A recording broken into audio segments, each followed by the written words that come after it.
நாளுக்கான ரேமா வார்த்தை 2 கொரிந்தியர் 7ஆம் அதிகாரம் 6வது வசனம். ஆகிலும் சிறுமைப்பட்டவர்களுக்கு ஆறுதல் செய்கிற தேவன். சிறுமைப்பட்டவர்களுக்கு ஆறுதல். யார் டிஸ்கரேஜ்டா இருக்கிறாங்களோ என்கரேஜ் பண்றவர் நம்முடைய ஆண்டவர். எனக்கு அன்பான தேவனுடைய பிள்ளைகளே, இந்த உலகம் நம்மளை கீழே போட்டு மிதிக்கிற உலகம். நம்ம கொஞ்சம் தப்பு செஞ்சுட்டாலும் அல்லது ஏதோ ஒரு காரியத்தை தவற விட்டுட்டாலும் உடனே நம்மளை சுட்டி காமிச்சு நீ தப்பு பண்ண, இதனாலதான் உனக்கு இப்படி ஆச்சுன்னு சொல்லி உலகம் சொல்லும். ஆனா நம்ம ஆண்டவர் எப்படி தெரியுமா? ஆறுதல் செய்வார். பரவாயில்லப்பா, அதை விட்டா என்ன, வேற வாசலை திறந்து தரேன். இந்த ப்ராஜெக்ட் போச்சுன்னா என்ன, வேற தரேன். நம்முடைய ஆண்டவர் நம்மளை ஆறுதல் செய்கிறவர், உற்சாகப்படுத்துகிறவர்.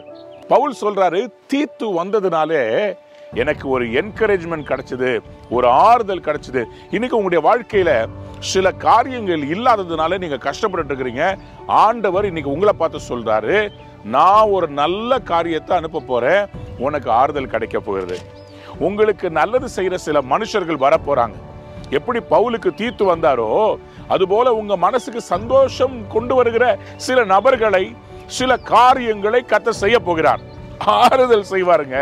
உங்களை இன்னைக்கு கர்த்தர் என்கரேஜ் பண்ண விரும்புகிறார். திடீர்னு உங்க வேலையில உங்களை கூப்பிட்டு உங்க பாஸ் உங்களுக்கு ஒரு ப்ரமோஷன் கொடுக்க போறார். திடீர்னு உங்களுக்கு ஒரு நல்ல ஒரு பெரிய பதக்கம் வரப்போகுது, ஒரு அவார்டு வரப்போகிறது, பெஸ்ட் எம்ப்ளாயின்னு சொல்லி உங்களுக்கு ஒரு போனஸ் வரப்போகிறது. உங்களை என்கரேஜ் பண்றதுக்கு கடவுள் எதையுமே செய்வார். இன்னைக்கு உங்க வாழ்க்கையில ஒரு புதிய நாள், புதிய ஆரம்பம். எதிர்பார்ப்போட போங்க. ஆண்டவர் உங்களை என்கரேஜ் பண்ண விரும்புகிறாரு. உங்களுக்கு என்கரேஜ்மெண்ட் கொடுக்கிற ஒரு நன்மை வருகிறது. பெற்றுக்கொள்ளுங்க. God bless you. Have a wonderful day.